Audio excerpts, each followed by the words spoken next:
palms by your sides.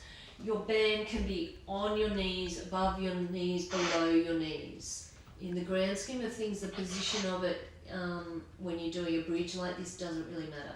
We want palms facing up, roll those shoulders down and back. Your heels should be a little bit closer to your bottom, but they're not right on top of your bottom. So if you lift up and your knees hurt, your feet are too close to your bottom. If you lift up and you can't turn your your glutes on, all you're getting is hammies, your feet are too far away. That's how you know. And if your back hurts, you're not squeezing your glutes enough. Let's tilt your pelvis, squeeze your bottom, push into those heels, lift up.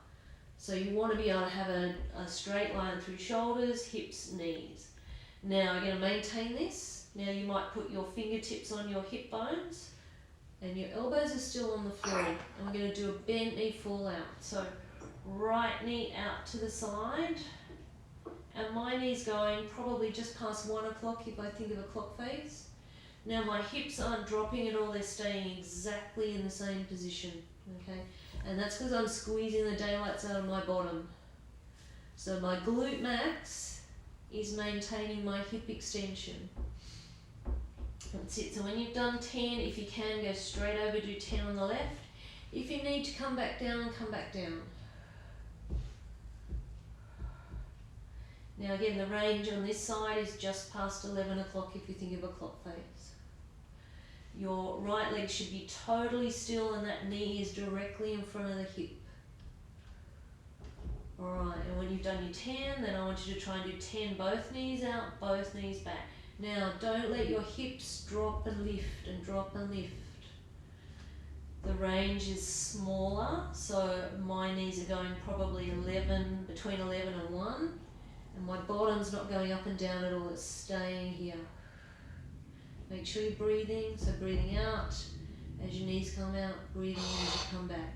And when you've done your 10, control your body back down to the floor. So don't drop like a sack of potatoes. And then the knees can come in towards your chest. Good job. That should have felt like it was tough. That was good. Alright, we're going to do knees over hips now and flex the feet. Okay, so we want to make sure that your knees are pretty much directly over your hips. If you find that your back's not happy with that, bring your knees a little bit closer in towards your chest. But I always aim for knees over hips and I flex my feet. Okay, arms are by your sides, roll those shoulders down and back. And we're going to do a bent knee fall out again. So my knee and my foot move together. Don't let the foot move further and don't keep it back at the other foot.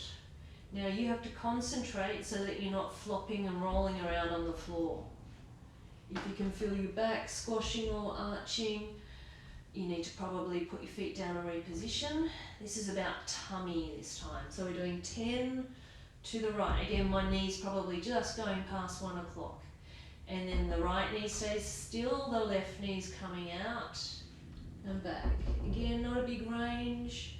If you're finding that your hips sore, keep your feet on the floor and just do a bent knee fall out on the floor. And the other side? Yeah, do the other side. So we're going out to the left, and now if you've done that, you might need a little rest in between, or you can do both knees out and both knees back. Both knees out and both knees back. And again, concentrate on the knees, and the feet should move with the knees. And breathe. Breathe out, knees out, breathe in, knees back. This one's not easy, you should be feeling your tummy working. If you need to have a little break, and then lift back up. And I'm doing 10. Relax the neck and shoulders, the neck shouldn't be doing the work for you. And when you've done your 10, bring your knees in towards your chest and do a little rock and roll from side to side.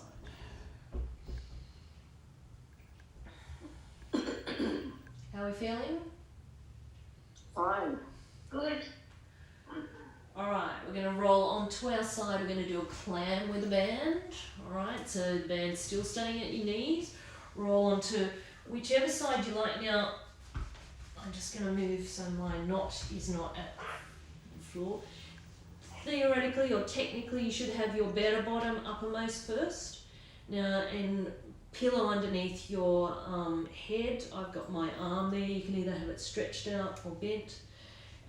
Think about what you're doing with your lumbar spine. So you want to be lumbar spine neutral.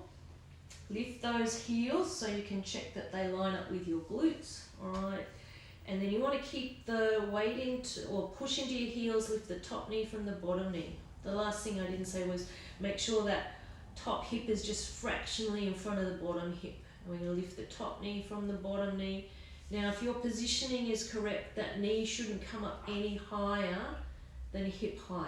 And you should feel back pocket area really quite intense. Again, think about your breathing. Breathe out, lift up. Breathe in, lower. And I stopped short of touching that bottom knee to the top knee to the bottom knee, I should say.